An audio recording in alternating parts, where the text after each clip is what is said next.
كمي تغنيو فتوات تختاتلت مستيات علم أبنايلو مدبنا كابت لمود مسهاجرات زلال مدبنا وزيلنا نأربعة عالم زجرمو بزح زي تزربلهم قبيلاتاتن نأجرامي أن بابر أمن كندسسينا سناي مكتتال انقع بدحان مزاكم عبزبوتا قبل على حدار كام منزار مسلكات رايزي كونه مجلتي كبرونيو أبز قبيلة قالن ستيتي سيد سبعي سلازخونات زمارخا ودي كامل لاين مسؤو أنسولا كام مقفافن أي تغلكلنا أزد رايزي كونه جن سبعيون نابجز حدش قاشا مسمت سبيتون عراتون أركيبو أبكال بوتا كحدري زقدد سبعي نزم السيقبر سسوع مخانو تدمديمو سبيتو بزي وعال حدر تفتحو كم زعينت سسوع سبعي كتمرعو تدل سبيت سلازي اللادما نسترف زمن عدميو بزي سبيتي كحلفو يخقل ازخاء كال عالميو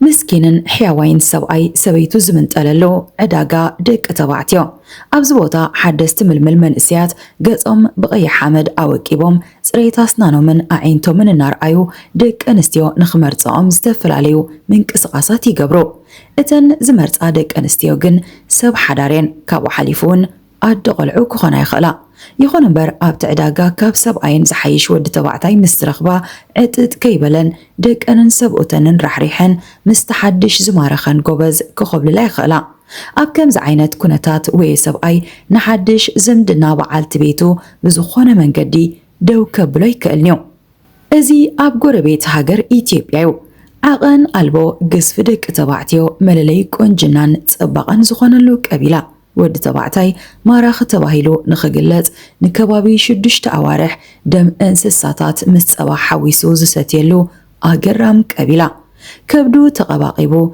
كراش مسكون دما مسكالوت كمو كراشات سبوتي ورادر نتقصفون كراشنتن كم ممزانيتات أقاميتو زكايد وددر مسزعوة تلدما نايتا عمت زتصبق ود تبعتاي زبل معرقي وهابو إذن عزبو زلنا حونانا أبنت سالا كراشنتو مودادرتي زي رخبة زتصبق ود تبعتاي اتا قبيلايو نخلو بزرزر كنمل لسينا مكتالكم كتلو أب عالمنا دارقا أب كلن هايمانوتات حدار قدوس نگريو أب لعلا حدار كام منزار دما كاب نور زحلف عب قبن أب زخوني يخون هاجر مسحان تناتي تبلو سبعي رخيبا بحدار استقارنت سبيت مزوار فتسيمو ترى نجر كويني فلتن سبيت مسأت تنكف كل نجرات سرخسلو بدم ويبخبيد مقدعة تزدقس كبيد كينات تخافيتو مالتيو نابس بوتا مس انمتقن إذا حكزي زي سرحن أنت أراون كوينينا نرخبو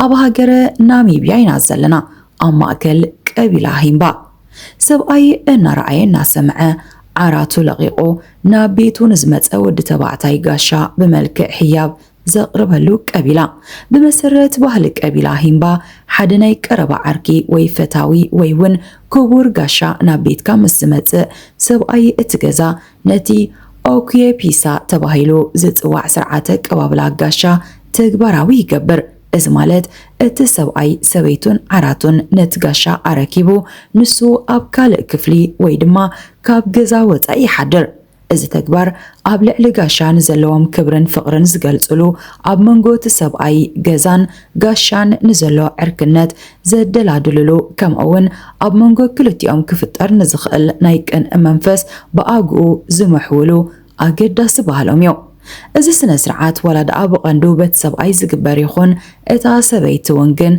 نابيتا نزمت محازتا سبعي بملك حياب كتبر كتلن تخلع أب محبر سب قبيلة هينبا سبعين سبيتن بحدن نانبرون بحدار تقارينهم إنهالون كلتيهم حبو فقراو زمدناتات كمسرتو يخوليهم نتوم كابز مسرت حدار زفري ولدات ولدا اتأبوني أبونت معرقي وهبونبر اتوم قلعو بلكع دقو زي كخوني خوليهم بز مخنيات بمسرت حقزا قبيلة والرشا بمنقد أبو زي كونه بمنقدي اتاديو زم حلالف اتسبعي مسموت نزنبرو هابتن مريتن زورسو دقو زي كونو دق حفتيهم محبرسب قبيلة هينبا بهابت انسساتات ويتريتيو زمراح حدا سب كندي زأكل كبت اللوازبل حتى إدما نخبرو زوسن نزي زمالئ ود تبعتاي كأ زربؤ بايتا زيودق بزحات دك أنستيو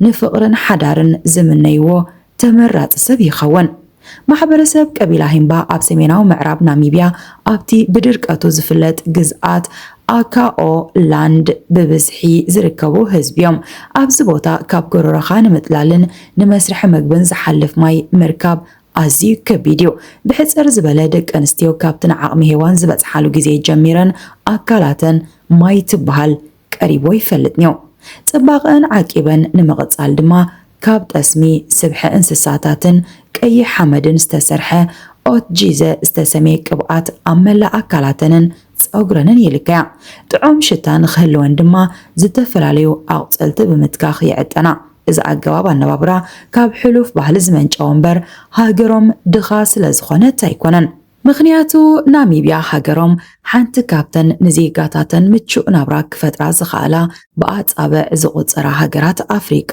ሓንቲያ ናብ 3 ሚልዮን ዝጽጋዕ ብዝሒ ህዝቢ ዘለዋ ሃገር ናሚብያ ኣብ ኣህጉር ኣፍሪቃ ብዘለዋ ብዙሕ ሰላምን ርጉእነትን ንሃገራት ማውሪሸስን ቦትስዋናን ስዒባ ኣብ ሳልሳይ ደረጃ እትስራዕ ሃገር ኣብ ኣፍሪቃ ብውሕስነታን ጸጥታን ኣብ ረብዓይ ደረጃ እትስራዕ ሃገር ውንያ ካብቲ ካብ ገዛኢታ ነበር ጀርመን ናጽነት ዝረኸበትሉ 1990 ዓመተ ምህረት ጀሚሩ ክሳብ ሎሚ ብምርጫ ይኹን ብፖለቲካ ብቐቢላ ይኹን ሃይማኖት ዝኾነ ይኹን ዕግርግርን ነውፅን ተሰሚዕዋ ዘይፈልጥ ሃገር ዓመታዊ ናወሰኸ ዝኸይድ ርጉእ ቁጠባ ድማ ኣለዋ ብሉጽነት ዘመናዊ ትሕተ ቅርጻ ኣይኮነን ዶ ካብ ኣፍሪቃ ናይ ኤውሮጳ ስታንዳርድ ዘማልአ እዩ በቲ ንዜጋታታ እትቕርቦ ልዑል ደረጃ ብሉጽነት ዘለዎ ኣነባብራ ከዓ ትፍለጥ ነዚ መንግስቲ ናሚብያ ዝገብሮ ድጎማ ምስ ሰማዕኩም ኣብተን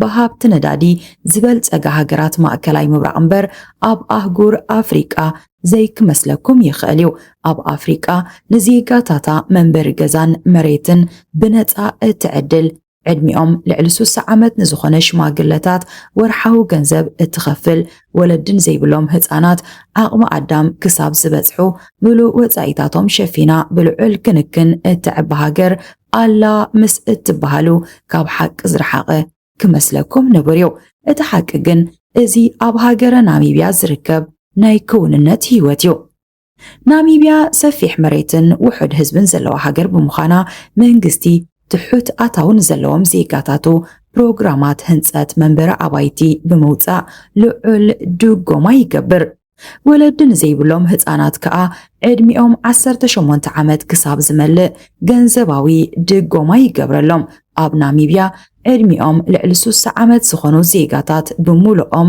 ቅድሚኡ ስራሕ ነይርዎምን ኣይነበሮምን ከይተሓተቱ ወርሓዊ ካብ መንግስቲ ብመልክዕ ጥሮታ ገንዘባዊ ደገፍ ይረኽቡ ዜጋታት ምስ ዝሓሙ ድማ ካብቲ ዝቐለለ ክሳብ ዝኸበደ ኣገልግሎት ሕክምና ብውሑድ ክፍሊት ወይ ድማ ብነፃ ኣብ መንግስታውያን ሆስፒታላት ይሕከሙ መንግስቲ ንዜጋታቱ ትምህርቲ ብነፃ ይቐርብ እዚ ደገፍ ካብ ገጠር ክሳብ ከተማ ኣብ ኩሉ ክፋላት እታ ሃገር ዝርከብ ህዝቢ ብማዕረ ዝረኽቦ እዩ ማሕበረሰብ ቀቢላ ሂምባውን ተጠቃሚ ናይዚ መንግስታዊ ደገፍ እዩ ናሚብያ ንዝረኣያ ዘበለ ኣፉ ማይ ዘምዑግ ሃብቲ ዘለዋ ሃብታም ሃገር ኣብ ከርሲ መሬታ ድማ ልዑል መጠን ዘለዎ ማዕድን ኣልማዝ ተኸዚኑ ይርከብ እቲ ኩለን ሃገራት ዓለም እንተዝህልወና ብምባል ዝምነይኦ ኣብ ምስራሕ ኒውክሌሳዊ ኣጽዋር ቀንዲ ባእታ ዝኾነ ማዕድን ዩራኒየም ብብዝሒ ዝርከባ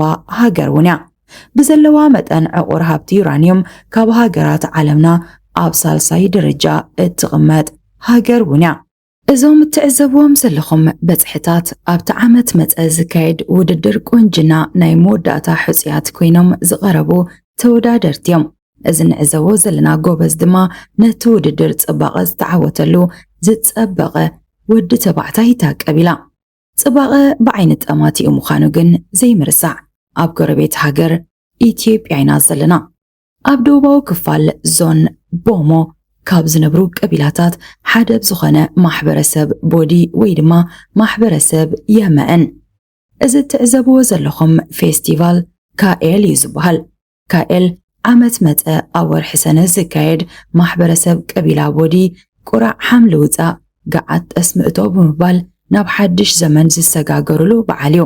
ኣብዛ ዕለት ካብ ዝካየዱ ቀንዲ ፕሮግራማት እቲ ቀቢላ ሙሉእ ተኣኪባ እተካይዶ ዝፀበቐ ወዲ ተባዕታይ እቲ ዓመት ናይ ምምራፅ ስነ ስርዓት ሓደ እዩ። እቲ ምርጫ ብውድድር እዩ ዝካየድ። እንተኾነ ግን ኣብዚ ውድድር ሰፊሕ ደረት ብግቡእ ዝተሃንፀ ተኽሊ ሰውነትን ሴክስ ፓክን ዘለዎ ወዲ ተባዕታይ ኣይኮነን ተመራፂ ዝኸውን። እቶም መምዘኒታት ብኣንጻር ናይዝዮም ኣብ ማሕበረሰብ ቀቢላ ቦዲ ጽቡቕ ወዲ ማለት ገዚፍን ኣዝዩ ዓብ ከርሺ ወይ ከብዲ ዘለዎን እዩ። ነዚ መምዘኒ ንምምላእ ድማ ተወዳደርቲ በዚ መንገዲ ተፀባቢቖም ወቂቦም ንኽረኣዩ ንከባቢ ፍርቂ ዓመት ጥቡቕ ናይ ምድላዋት ግዜ ይሕልፉ። እቲ ውድድር ቅድሚ ምጅማሩ ቅድሚ 6 ኣዋርሕ ካብ ነፍሲ ወከፍ ስድራ ቤት ሓደ ዘይተመርዓወ ወዲ ይምረፅ። እቲ ወዲ ከዓ ንከባቢ 6 ኣዋርሕ ዝኾነ ዓይነት ኣካላዊ ምንቅስቓስ ከይካየደ ኣብቲ ንበይኑ ንክኸውን ዝተሰርሓሉ ገዛ ተዓፅዩ ነፍሱ እናተኸናኸነን ዝተዋህቦ እናበልዐን ከም ብፅሕቲ ወርሒ ንመዓልቲ ሕርሲ ነታ ናይ ውድድር መዓልቲ ብሃንቀውታ ይፅበያ።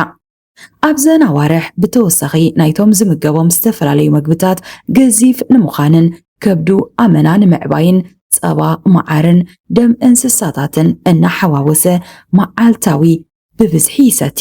ብኸምዚ ኩነታት 6 ኣዋርሕ ድሕሪ ምሕላፉ ኣብ መዓልቲ ፌስቲቫል መላእ ኣካላቱ ሓመድን ጭቃን ተለኽዩ ምስ ካልኦት ከምኡ ተወዳደርቲ ጎኒ ንጎኒ ደው ብምባል ናብ መድረኽ ውድድር ይቐርብ። ማሕበረሰብ እቲ ከባቢ ድማ ነቶም ተወዳደርቲ ብድምቕ ዝበለ ሳዕስዒትን እልልታን ዓጂቡ ናብ መድረኽ የሰንዮም። ሽማግለታት እቲ ከባብን መራሕትታ ቀቢላን እውን ዕዱማት እዚ ስነ ስርዓት እዮም። ደያኑ ተመሪፆም ከዓ ዕቤት ከብዲ ተወዳደርቲ እናለክዑ ነጥቢ ይህቡ። ልዑል ነጥቢ ዘምፀ ማለት ካብቶም ካልኦት ተወዳደርቲ ዝዓቢ ከብዲ ዝውንን ተወዳዳሪ ድማ ዝፀበቐ ወዲ ተባዕታይ ዝዓመት ዝብል ዓብ መዓርግን ክብርን ይወሃቦ። ዕዉት እዚ ውድድር ዋላ እኳ ዝኾነ ይኹን ገንዘባዊ ሽልማት ዝረክባ ይኹን ኣብ ውሽጥታ ቀቢላ ግን ልዑል ክብሪ ዘለዎን ብደቂ ኣንስትዮታ ቀቢላ ኣዝዩ ተደላይ ንክኸውንን ዝሕግዘዩ። ኣብዛ ቀቢላ ግዝፊ ምልክት ጽጋብን ሃብትን ብምዃኑ እተን ደቂ ኣንስትዮ እውን ናብ ከምዚ ዝኣመሰለ ሰብኣይ ምምርዓው ዝተረፈ ዘመን ዕድሜኻ ሓንቂቕካን ብሽሻይ ተኸቢብካን ከም መንባርየን ዝቖፅርኦ። ሕጂ ናብ ካልእ ቀቢላ ክንከይዲና ግን ካብ ኢትዮጵያን ኦሞ ዞንን ኣይወፃናን ዘለና። በንጻር ቀቢላ ቦዲ ስብእነት ብበትርን ዱላን ናብ ዝምስከረሉ ቀቢላይና መፂና ዘለና። ከነላልየኩም ቀቢላ ሶርማያም ዝበሃሉ። እዚ ንዕዘቦ ዘለና ድማ ክርፍስ ዶንጋ። ኣብዛ ቀቢላ ስብእና ቀልፅም ካሕቢጥካ ወይ ከብድኻ ግዚፍካ እትረኽቦ ዘይኮነ ቃንዛ ተፃዊርካ ኣብ ክርፍስ ስዒርካ መሪር ዋጋ ከፊልካ እትዕደሎ ፀጋዩ ክርፍስ ዶንጋ እዩ ዝበሃል። ዓመት መፀ ዝካየድ መንእስያት ደቂ ተባዕትዮ ሓላፍነት ንምስካምን ሓዳር ንምምስራትን ብቑዓት ምዃኖም ንኣባላት ስድራ ቤቶምን ቀቢሎኦምን ብተግባር ዘመስክሩሉ ክርፍስ እዩ። ክርፍስ ዶንጋ መንእስያት ደቂ ተባዕትዮ ነዊሕን ድልዱልን ዱላ በትሪ ብምሓዝ ሓድሕድ ዝጨፋጨፍሉ ኣዝዩ ሓደገኛ ክርፍስ እዩ። ኣዝዩ ብዙሕ ደም ዝፈሶ ኪናት ካብ ምዃን ሓሊፉ ኣካል ኮግድል ካብኡ ሓሊፉ ድማ ሞት ከስዕብ ይኽእል። ዶንጋ ናይ ገዛእ ርእሱ ሕግታት ዘለዎ ክርፍስ እዩ። ብመሰረት ሕጉ ተኸራፈስቲ ክርፍሶም ቅድሚ ምጅማሮም ባህላዊ ደርፍታትን ጭርሖታትን እናስምዑ ስምዒታቶም የለዓዕሉ። ኣብ ግዜ ክርፍስ እቲ መወዳድርትኻ ምስ ዝወድቕ ወይ ኢዱ ምስ ዝህብ ወይ ድማ ሓደገኛ ዝበሃል መጉዳእቲ ምስ ዝወርዶ እቲ ክርፍስ ደው ይብል። ኮኔልካ ክትቀትሎ ምፍታን ብፍጹም ዝተኸልከለ እዩ። እንተኾነ ግን እቲ ክርፍስ ሓይሉ ክልቲኦም ተኸራፈስቲ ረሲኖም ኣብ ከቢድ ስምዒት እንከለዉ ክፍለ ኣካላት ሓዲኦም ምስ ዝጎድል ወይ ድማ ህይወት ምስ እትሓልፍ ካብ ፈጣሪ ኣብ ገነት ይቀበሎ ሓሊፍካ ዝበሃል ነገር የለን።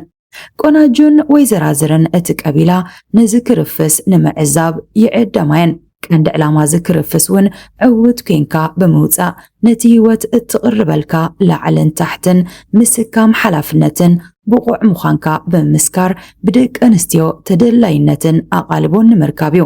እቲ ዕውት ጅግና ካብተን ንምዕዛብ ዝመጻ ቆናጁ ወይ ዘራዝር ዝደለያ ናይ ምምራጽ መሰል ይወሃቦ። ነዚ ባህሊ ዝኸውን ስም ዛጊታ ይረኸብናን ዘለና። ኣብተን ኣቐድማ ኣቢልና ዝረኣናየን 3 ቀቢላታት ወዲ ተባዕታይ ሓላፍነት ክትስከም ትኽእል ኢኻ፣ ስሱ ኣይኮንካን፣ ጽቡቕ ኢኻ፣ ሰብኣይ ኣኺልካ ኢኻ ንኽበሃል መከርኡ ክበልዕ ርኢና። እዚ ሕጂ እነላልየኩም ግን ካልእ ዓለም እዩ። እዛ ትዕዘብዋ ዘለኹም ደሴት ቢጃጎስ እያ ትበሃል። ኣብ ሃገረ ጊኒቢሳው ኣብ ጥቓ ኣትላንቲካዊ ውቅያኖስ እትርከብ 88 ተወሰኽቲ ደሴታት ዘለውኣ ደሴት እያ። ነበርታ ኸዓ ብስምታ ደሴት ቀቢላ ቢጃጎስ ተባሂሎም እዮም ዝጽውዑ። ኣብዛ ቀቢላ ወዲ ተባዕታይ ካብ ናይ ሓዳር መጻምድን ኣቦን ዝሓልፍ ትርጉም የብሉን። ቃሉ ኣይስማዕ፣ ሓሳብ እውን ኣገዳስነት የብሉን። እዚ ማሕበረሰብ ጓል ኣንስተይቲ ብእትመርሖ ስርዓት እዩ ዝምራሕ።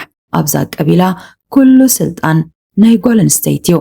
መሬት ዘዕድላ፣ ሕግታት ዘጽድቓን፣ ዓድታት ዘመሓድራን ደቂ ኣንስትዮ እየን። ደቂ ኣንስትዮ እዛ ቀቢላ ካብ ቤት ወፃእን ዘለዉ ከበድቲ ስራሓት እናዓመማ ሕርሻ እናሓረሳ ዕዳጋ ወሪደን ኣስቤዛ እናገበራ ስድራ ቤተን የመሓድራ። ኣብዛ ቀቢላ ርእሲ ገዛ ጓል ኣንስተይቲ እያ። ንኣስቤዛ ዝኸውን ተቆራፂ ገንዘብ እትገብር፣ ጂኦሜትራ ቆፂራ ገዛ ተሰርሕን ወናኒት እቲ ገዛን ባዕላ ጓል ኣንስተይቲ እያ። መብዛሕትኡ ማሕበረሰብ እዛ ቀቢላ ተኸታሊ ባህላዊ ሃይማኖት እዩ።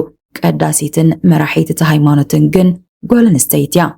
ኩሉ ግደፍዎ ኣብዛ ቀቢላ ዘዓጀባ ወዲ መሪፃ ሓባቢላ ኣርጊፃ ንሓዳር እትሓትት እውን ባዕላ እታ ጓል ኣንስተይቲ እያ። ሓንቲ ጓል ሓደ ወዲ ምስ ተፍቅር ተመርዓወኒ ንምባል ብፍሉይ መንገዲ ዝተዳለወ ካብ ዓሳ ዝስራሕ መግቢ ትወስደሉ።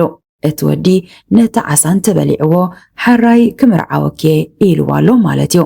ምስ ዘይበልዖ ድማ ንሕቶኣ ውዱቕ ገይርወሎ ማለት እዩ። ሓደ ግዜ ድማ ግዜ ሃብኒ ክሓስበሉ ክብላ ይኽእል። እቲ ወዲ ተባዕታይ ነቲ ዘምጻትሉ ዓሳ በሊዑ ሓራይ ብምባል ሓዳር መስሪቶም ንበል። ሰብኣይ ልክዕ ከምቲ ኣብ ካልእ ክፋል ዓለም ሓንቲ መርዓት እትገብሮ ናብ እንዳ ሰበይቱ ወይ ናብቲ ሰበይቱ ዝሰርሓቶ ገዛ ይኣቱ። ሓላፍነቱ ድማ ሰበይቱ ካብ ስራሕ ክሳብ እትምለስ ገዛ እናፅረየ መግቢ እናብሰለ ደቁ እናተኸናኸነ ይጽበያ። እዚ ተግባር ብማሕበረሰብ እታ ቀቢላ ኣዝዩ ዝኽበርን ወሓለዩ ዘብሎን እምበር ዝነዓቕን ሰበይታይ ተባሂሉ ክዋረድ ዝገብሮን ኣይኮነን።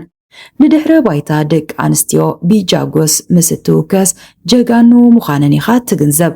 ኣብ እዋን ባዕዳዊ መግዛእቲ ፖርቱጋላውያን ነታ ደሴት ንምውራር ኣብ ዝፈተኑሉ እዋን ዕድመ ነቲ ብደቂ ኣንስትዮ ዝምራሕ ዝነበረ ሰራዊት ይኹን ግዝኣተን ተኸላኺለንን ከየድፈራን ክዕቅባ ክኢለን እየን። እዚ ዓሸራ ታሪክ ጅግንነት እዩ ኸኣሎም እውን እንተኾነ ኣብታ ደሴት ንደቂ ኣንስትዮ ንዝወሃብ ክብሪ ልዕል ክብል ክገብሮ ዝኽኣለ። ኣብዚ ሽላሎ ቆሊባሎ ዝበሃለሉ ክፉእ ዘመን በዓል ወይ በዓልቲ ቤትካ ዓጊብካ ቃል ኪዳንካ ጽኒዕካ መቕጻል ኩሉ ዝኽእሎ ኣይኮነን። ሽላሎ ቆሊባሎ ክበሃል ሰሚዕኩም ዶ ትፈልጡ? ብሂል ጥራይ ግን ከይመስለኩም። ናይ ብሓቂ ሽላሎ ቆሊባሎ ወረብ ገሊኦስ ዓይንኻ እናረኣየ እዝንኻ እናሰምዐ ኣብ ማእከል ዕዳጋ እዩ። ከነረጋግጸልኩም ዶ? ሰዓቡና በሉ። እቲ ሽላሎ ቆሊባሎ ብምባል ዝገለጽናዮ ዕዳጋ እዚዩ ጌሪዌል እዩ ዝበሃል። ሕጂ ውድድር ስነ ጽባቐ ደቂ ተባዕትዮን ናይ ፍቕሪ ፌስቲቫል ኒው ዝካየድ ዘሎ። ክትብላዕ ዝበሎ እንተዘይኮይኑ ንሰበይቱ ናብዚ ፌስቲቫል ገጹ ዘቕርብ ሰብኣይ የለን። ግናኸ ሰብኣይ እንተዘይቕረበስ ወይ ሰበይትኸ ሕራይ ዝበልካዮ ኢላ ስቕ ትብል ዶ? ኣብዚ መዓልቲ ቆፂረን ሰዓት ፌስቲቫል ኣጻሬን ካብ ሰብኡተን ተሓቢአን እየን ዝመጻ። እዞም ማሕበረሰብ ውዳቤ ዝበሃሉ ኮይኖም ኣብ ሃገራት ጫድን ኒጀርን ዝነብሩ ቀቢላ እዮም። ኣብ ባህልዞም ቀቢላ ጌሪዌል ዝተሰሜ ዘይተመርዓው ደቂ ተባዕትዮ ጽባቂኦም እናርኣዩ ልቢ ሰይቲ ሰብኣይ ንምምንጣል ናብ ዕዳጋ ዝቐርብሉ ሕጋዊ ፌስቲቫል ኣለዎም። ኣብዚ ፌስቲቫል መንእስያት ደቂ ተባዕትዮ ንገጾም ብባህላዊ ብጫን ቀይሕን ሓመድ ኣወቂቦም ጽሬት ኣስናኖምን ኣዒንቶምን ንምጉላሕ ኩሕሊ ተኻሒሎም ናብ ዕዳጋ ይመጹ። ኣብ ማሕበረሰብ ቀቢላ ውዳቤ ጻዕዳ ስኒ፣ ጻዕዳ ጽሩይ ዓይንን ነዊሕ ቁመትን ቀንዲ መምዘኒታት ጽባቐ ሓደ ወዲ ተባዕታይ እዮም። እቶም ደቂ ተባዕትዮ ነዞም መምዘኒታት ኣማሊኦም ነብሶም ድሕሪ ምድላዎም ኣብ ዕዳጋ ኣብ ሓደ መስመር ደው ኢሎም ዝተፈላለዩ ምንቅስቓሳት እናገበሩ ጽሬት ኣስናኖምን ኣዒንቶምን የርእዩ። ኣብዚ ውድድር ደያኑ ደቂ ኣንስትዮ እየን። እተን ደቂ ኣንስትዮ ድማ ካብቶም ኣብ መስመር ደው ዝበሉ መንእስያት ደስ ንዝበለን መሪፀን ኣብ መንኩቡ ብምትንካፍ ፍቕረን ወይ ምርጫን ምዃኑ ይገልጻሉ። ሓንቲ ጓል ኣንስተይቲ በዓልቲ ሓዳር ምስ እትኸውን እውን ኣብዚ ፌስቲቫል ተሳቲፋ ካልእ ዝያዳ ማራኺ ዝበለቶ ሰብኣይን ተመሪፃ ንኹሉ ንድሕሪት ገዲፋ ምስኡ ናይ ምኻድ መሰል ኣለዋ። ሰብኣያ ኣብቲ ፌስቲቫል ተሳቲፉ ካልእ ሰብኣይ ክትመርፅ ምስ ዝርያ እውን ህዋ ናበይ ደኣ ዝመሓልክዮ እባ ዘክሪ ብምባል ለሚኑ ሓሳባ ከቐይራ ይክእልኒ እዩ። ሽላሎ ቆሊባሎ ዝተባህለስ ነዚ ዶ ይኮነን? ክቡራት ተኸታተልቲ መስትያት ዓለም ንሎሚ ዘዳለናዮ ንዝተፈላለያ ቀቢላታትን ባህልታተንን ዝደስስ ትሕዝቶ እዚ ዝተኸታተልኩሞ እዩ ነይሩ። ኣብ ቀጻሊ ብዝተፈለየ መደብ ክሳብ እንመጻኩም ሰላም ቅነ